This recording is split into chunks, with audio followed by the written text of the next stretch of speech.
ekyokubiri nti mu polisi y'ensambya eri kuyaka omupoliisi ono agenda okuddayo nga amasannyalaze gavuddeko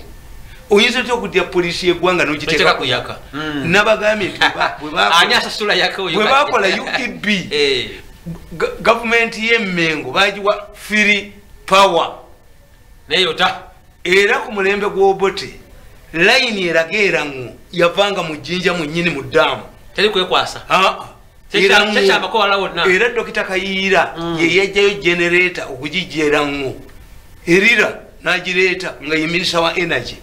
layini etwala amasannyalaze erira yavanga mu jjinja mwennyini ku ddaamu mu kibuga kyerira nga tebasasula bintu nga bimanyi nnyo bannayuganda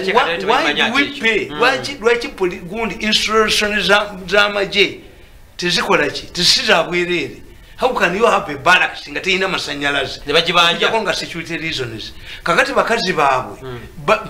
bana abasajja bajja bakambwe kyobulaba nti abapoliisi muze kyatamanyi abapoliisi babakuba abantu kukutiya gasi babagamba tugenda kubakuba nnyo muluddewo okukiyiwa mukiyiwe ng'abazungu